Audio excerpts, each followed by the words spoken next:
this group? Yes. Yes, good.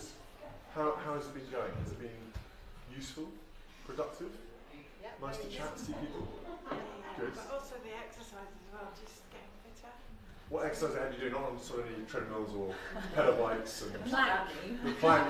We all hate planks. I love it. Medicine board, you know, medicine board. Yes. My favourite is a whack. That is good. 40 seconds later, you've got a medicine board and you can whack it down or whatever. Yeah. It's good. And do you feel better after doing it? Yeah. That's the thing. And also physically as well as mentally, it's amazing. And is it something you look forward to each week? Definitely. Is the idea now you're once you've broken the barrier of going and going, well, I don't know what to expect, will I know anyone? Once you're there, has it been quite nice to come back and see everyone again? Definitely doing it. It's amazing. Well, You're right. Following day maybe you're a little bit sore. Depends how many medicine balls you try. Exactly. It's really, really good. I'm privileged because they keep coming back because I take the classes. So every week I make sure it's a little bit different and it's adapted. So we've got heavier weights for some people and some people don't want it heavy. So you can have up to 7.5 kilos or the 8 kilogram medicine ball for Joe. But every week it's different. We try to encompass things that people enjoy as well as challenges. So why do you make us do the plank? Because you love it. And it's apparently good for you. It's always good for you. That's always the answer to the question. But are there many other groups or organisations like this? Never.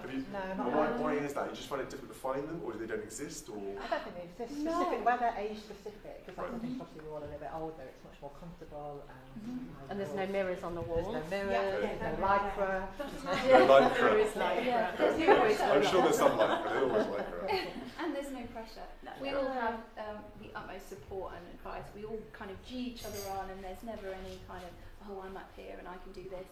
We all have support each other and encourage each other. We're like, I think you could do heavy next time, and that's amazing. And we all laugh. Yeah, And that's amazing. And when we can't do it, like when we have to do the hula hoop, Lee was amazing. And the rest of us were completely useless and we just all laugh at it. Good. It's fine. Yeah, that's the important thing. But that laughter is important too. Yeah. Right? Laughter is a great source of Good everything. Yeah, really good. But if this wasn't here, what would you be doing? Sat in front of the telly, probably. Yeah, most definitely. Walking the dogs. Yeah, Yeah. exactly. So you'd be doing exercise, but you probably on your own. Yeah. To go up the road, otherwise you have to travel to King's Lynn and handstand, and you kind of really have to G yourself up to do that. I know that I can leave my house within 5 minutes. I'm here. I get to see my girls on a Monday night, and that's amazing. That's a good thing. Yeah. And parking's free as well. That is really Go to King's Lynn. We have to pay parking. Yeah. But it's having more groups like it. It's not Yeah. really more. We need something like this for men as well. Yeah. Because there isn't anything that is specific to men. We concentrate on women, menopause, but men are suffering as well. There's a lot of mental health issues. And if we could do something like this, but it's having the space to do it. Because although we use the hall at West Newton, it's also the school hall. So if the school has got something going on, we have to cancel it. So actually the physical space as well as the mental space. So the physical space is the issue. Really important. Okay, interesting. Because we were talking, Lee and I were talking about how since COVID, it seems like lots of the little networks that people had in rural areas have closed off and they haven't reopened again. Some of the big funding, the big projects are still out there, but the smaller networks that it's very hard to pinpoint exactly what it is and to see it. Do you feel like in sort of around here particularly, have we lost a few of those networks and connections that we had before COVID? It's more insular, definitely. Yeah. It's hard to get people out and joining. Yeah. Once you get people, they're like, oh, I don't know, and I'm not sure. Once they're there, They love and exactly. they see a smile on your face, like, come on then, you'll adapt it, we'll change it for you. We'll make the exercise work for you, not for everybody else. They do that. But that's interesting. Do we need to get more vigorously behind getting people back out again? Like that's the thing. You made the point very clearly. It was when COVID came along. It was very much like almost like a door shutting. So we all had to adapt so quickly. We haven't had the same post-COVID. No. There hasn't been a moment where everyone's got to suddenly go right, get back out again. And so some people have been left behind. Yes, but everything's more accessible online. So people see an exercise online, but they're getting lost in that. So then they're getting, oh, I can't do that because that one's saying do that. This one's saying do that. And they're all saying slightly conflicting information. So it's getting people back and getting the right information to them. So they're in one place. They don't have to go looking everywhere else. They can just come to one spot. It's also the social side of things. I mean, doing it online, you can be like, oh, I can't do this. Whereas actually, the fact that there are other people there who maybe can't do it, or other people can do it, you're like, oh, they can do that. Oh, they're doing it that way. Yeah. Or if I try it that way. Watching how I cheat is that what you mean? And it's just, and that's what makes the difference. But having that laugh is important, isn't it? Whereas online you can't do it, you don't have that laugh. Yeah. It's just like, it's actually a bit like, oh, I'm annoyed, I can't do that. Yeah. It's different. So we were talking earlier, before we went in, and just talking to Michelle, who runs here, and they run quiz nights and bingo and like film nights here, and we were thinking, oh, we could be a quiz team. Yeah. We didn't know each other. No. No. Exactly. Is it alright if I Yes. Okay. Very competitive pub quizzes around here, you'll be careful.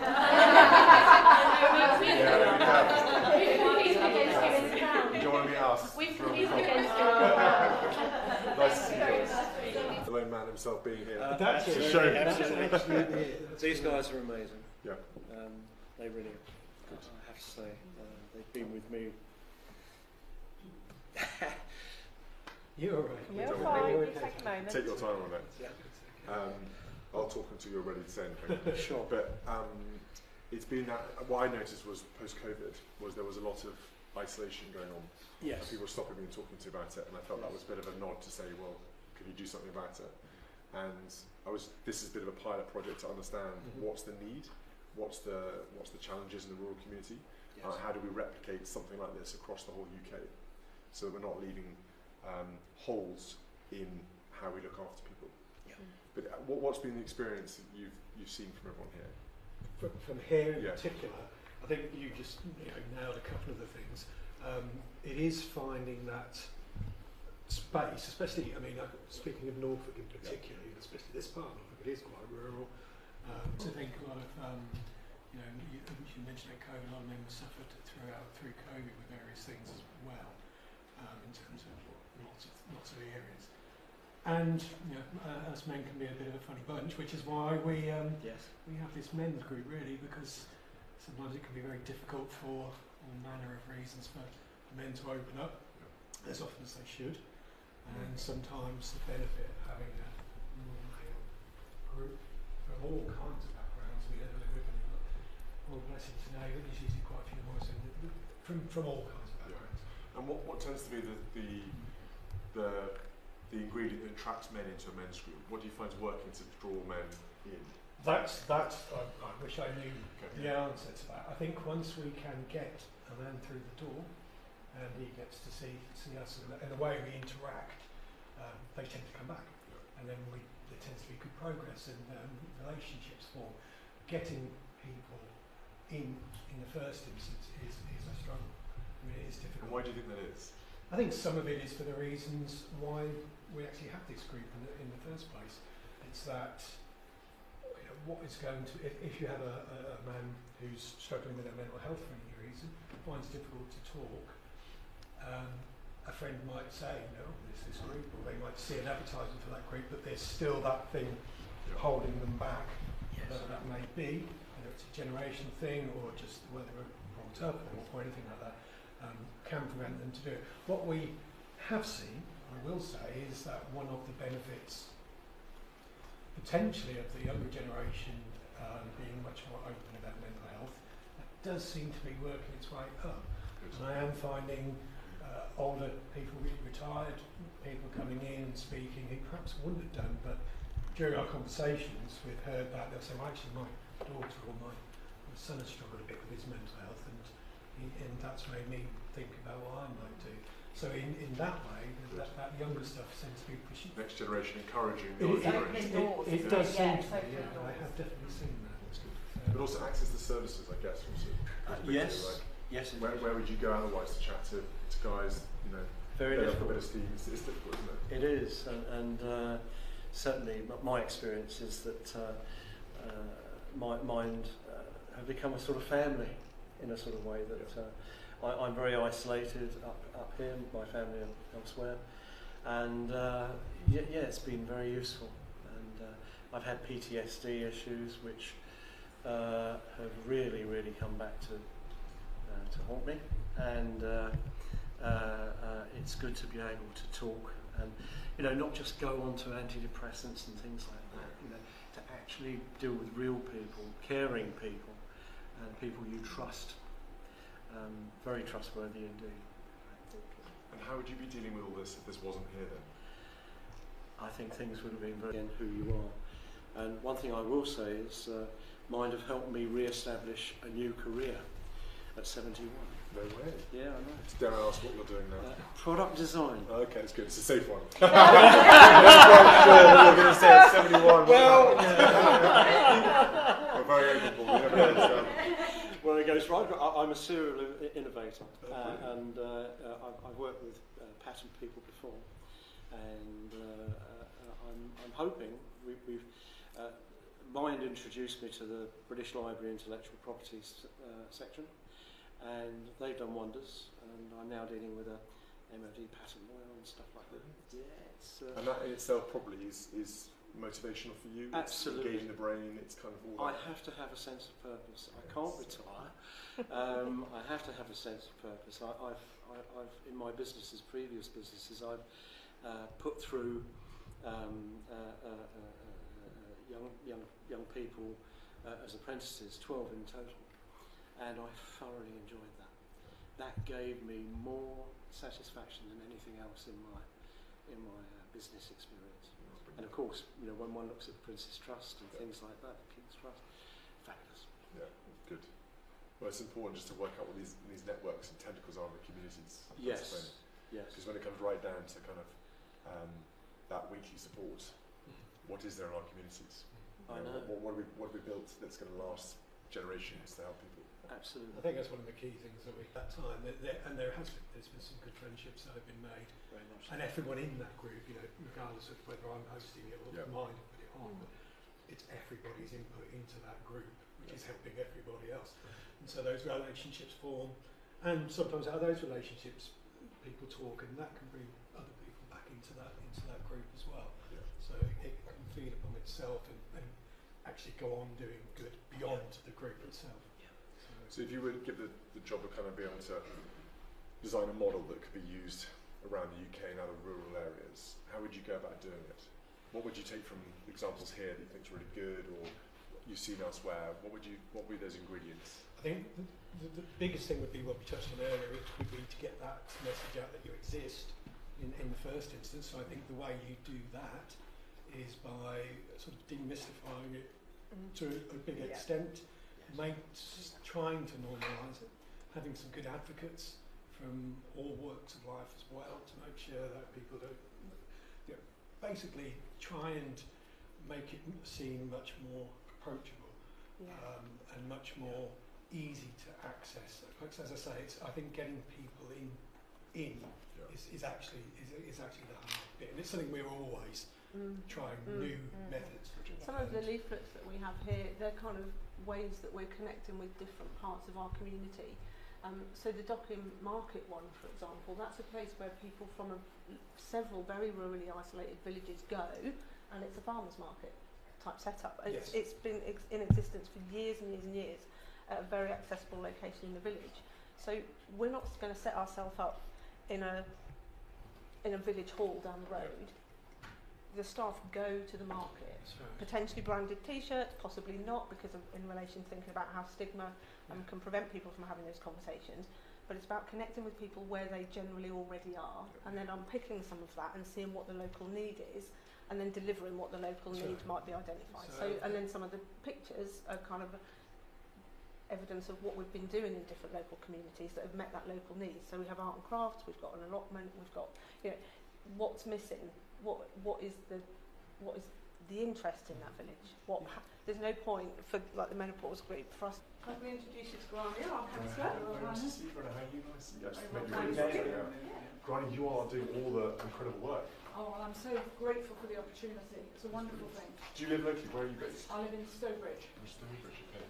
So how much time are you up here at the moment? I'm here on Tuesdays. Okay. Sometimes I see clients at my office, or sometimes online. Clients have a choice. And what are you finding? What's the need you're experiencing? I think the need is probably greater than we've seen so far. I'm not sure that everybody who is eligible is heard. So yeah, I think that's the pattern I'm observing at the moment. Okay. And the sort of things you're discussing with them, is it isolation? Is it lack of exercise? Is it social connection? It's primarily, I think it fits a model of early experience. Certain childhood experiences form personality that then aren't functioning terribly well in adulthood.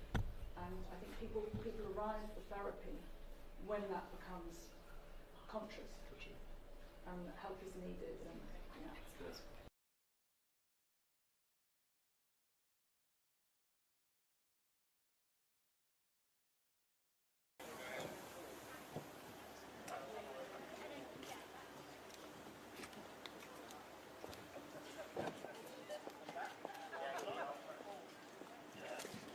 Hi Sandy. Good morning. How are you? Yeah, sorry about the weather. None of your fault. Well, higher power needed for that one, I think. This is it, I think so. I hope everybody's still around the rain wall. No, we've got some cover. So, how was your morning? Yeah, good thanks. Doing some mental health work in back to Saturday. Yeah, we quite often cross paths with them guys. Yeah. All very good causes. Good. Well, thank you for making your way out. No, not at all. Can I give you some other things? Yeah, that'll be Quite my well laid out.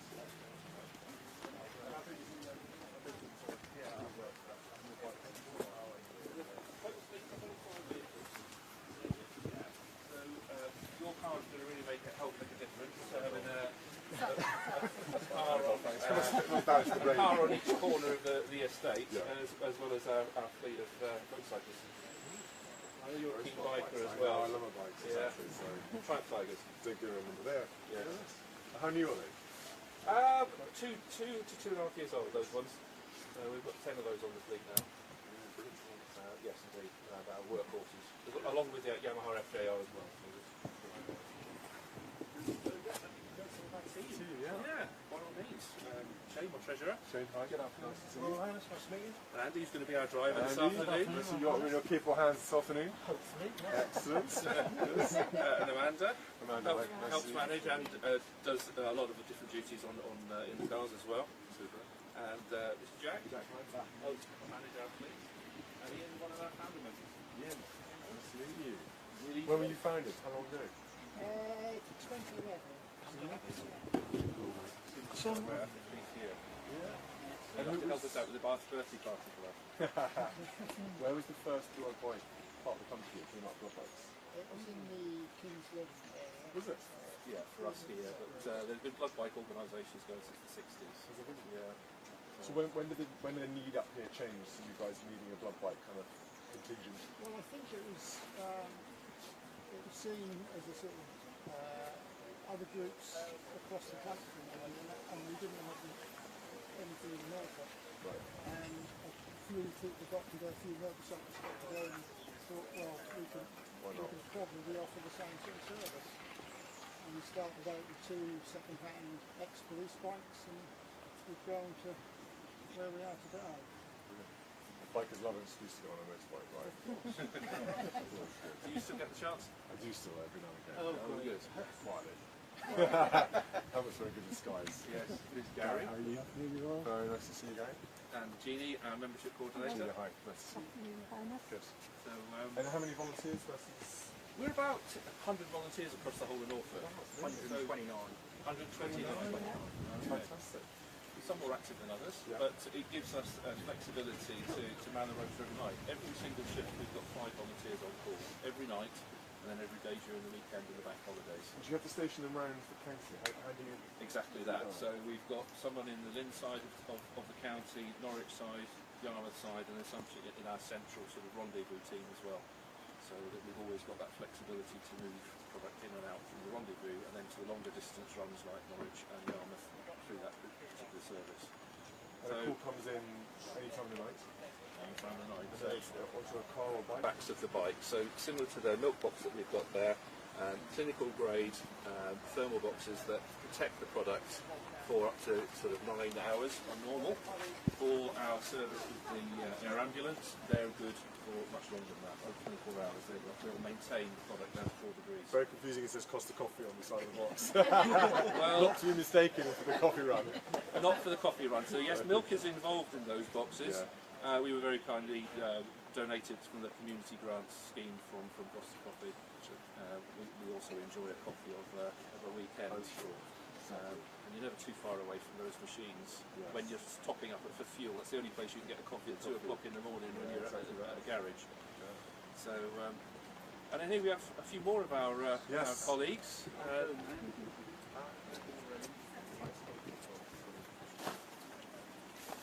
Sorry for your sign on the ring. Familiar face. And you ride here today? Yeah, I will miss. Is this your one? Yeah. Okay. Does it live with you then at home? It stays within a group. There'll be 6 or 7 volunteers that use the same bike and just travels between them. Gets me out on the road, keeps me sane. Yeah, cool. Except in this weather. Less fun. Less fun today. How you doing? Nice to see you. Do you ride this one as well? No, not this one. I tend to drive the car these days. Yeah, exactly. I don't blame you. Put the heating on. Yes. It's nice to. But they're pretty good. The tyres are pretty good for all road conditions. Yes, indeed. Sat-nav working all right? They do, yes indeed. Yeah, we don't have too much trouble with that. And the fact that there's so much road traffic, and not so much traffic, but road works going on at the moment in Norfolk, you never know when you need to detour off the main road. Yeah. And hence local knowledge becomes a great asset to have. And having a... I also ride the bike.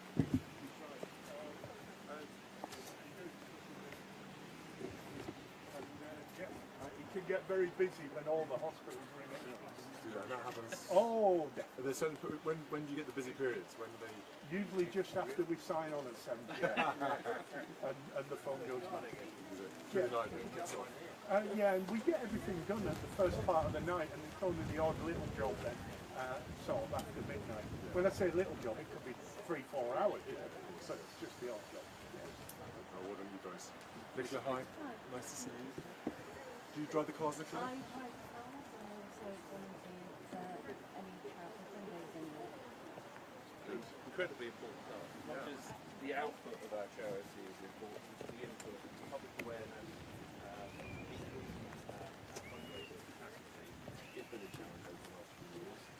Point awareness and making those deliveries. It's crucial because I'm not sure everyone fully understands the network and how many of you there are who do this. They don't. It's one of those things that happens in the community that no one really sees. Absolutely, yes. We explain it every time we see people, who are astounded by how many people. And the vast majority of you are volunteering as well. That's what's amazing.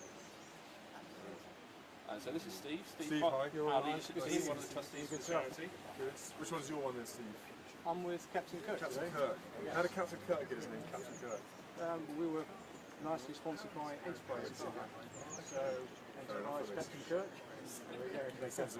Shere Khan? Shere Khan, I think there's a link to his branded motorcycle there. Tiger. Very good. Like it. We also have a Tigger as well, so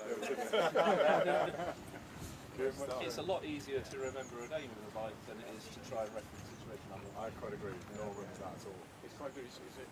Whenever we're doing any other sort of collections and things like that, most people always ask, where are the names coming from? Yeah. The connections is always a good one. It's very important. Yeah. And where do you do most of your bike riding? Are you local here or? Yeah, I'm Norfolk based, but so I'm one of the RV riders, so I'm based up just outside of Watton, so I tend to be the rider who go to Addenbrooke's to do the initial collection, then come back, and colleagues will come in rendezvous with myself, and then take them to the appropriate hospital. And the occasional sample, which potentially will go all the way down to London Colindale, and then we'll meet our colleagues with the Hearts and Essex group, and then swap over. And what's the most amount of blood you can carry? 2 boxes, which will probably be 8 units of blood or 4 units of platelets. And are those orders specifically for a patient as such, or is it a blood run that they come to the hospital need to maintain their blood? Some of it may be restocking, and others may be a specific product for a particular patient. We never get to know. The order is processed, we maintain the delivery, but we never really know the outcome until the patient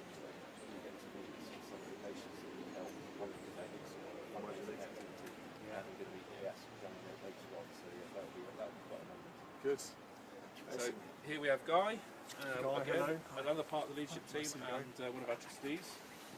Super. And been trustee for how many years? About a year, I think. Oh yeah, you're a newbie.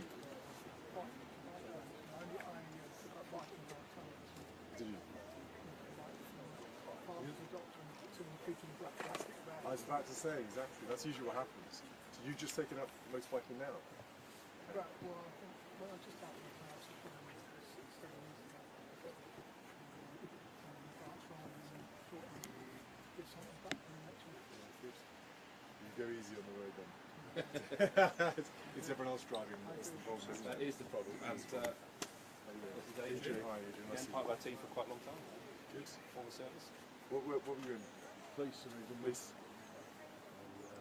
A biker or not? Not one of the ones you see. Right. So yeah, that's been the bike and stuff. So it's pretty good.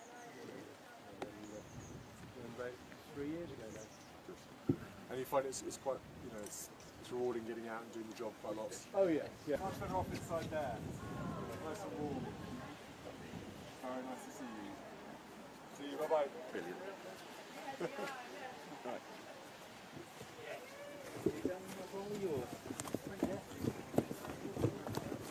Many names were suggested. I'm afraid we went round and round in circles. And I thought, you guys were all recording in the PW, so it felt like it was keeping that as well. Indeed, yes. It's easier. So if you wouldn't mind, in your own time, just providing the reveal, I'm sure our friends here will... here we are. There we go. Look at that. Is it on the other side or just that one? Just that one. Thank you. Brilliant. Thank you. Thank you. Thank you, sir. Cheers. Excellent. Thanks very much. Very kind. So to you all. Ride safe, please. I suppose the volunteers, the network we have, over 190. There aren't many organisations that do quite so much like that, keep them going and funded, so well done. It's a lot of effort. The contribution in hours adds up to about 30,000 hours, just for our charity, yes indeed. So One charity. 30,000 hours worth of your time, so thank you everybody. And who's your nearest then? Where's your border, as it were? We border with more, there's the Nationwide Association of Blood Bikes, so that helps sort of our umbrella organisation. It's not so much governance, but it's about advice and support, and the Nationwide Association helps us kind of administer those sort of standard practices and makes it, and ensures that our liaison with the likes of the Blood Transfusion Service is maintained and kept strong. So we're offering that professional service within those. You've come to, well, we've got you two. The blood. Yes, blood.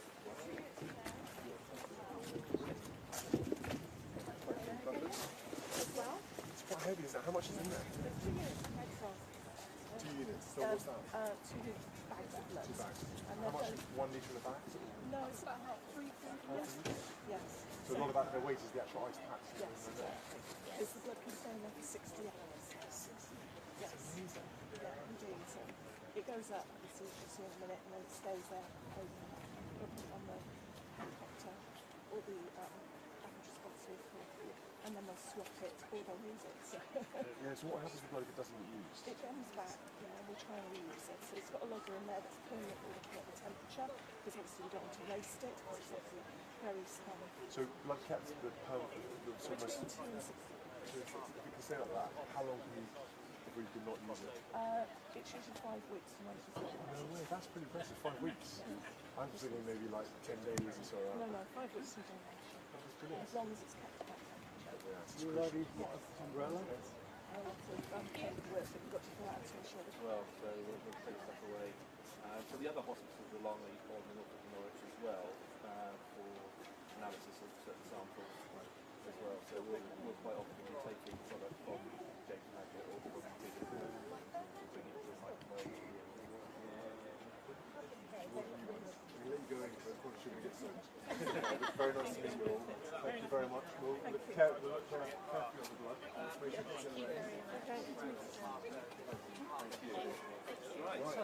Yes. Absolutely. Let's go back to you or the boot? Oh, the boot. There we go. a very nice man. Excellent. Good stuff. Driving in. You're driving in. Andy's going to drive. I'll sit in the back there. Sure, Sonny? Okay. find out. Oh, you're very good. I'll take this money. All some goodies. I'll sit behind Andy. Case.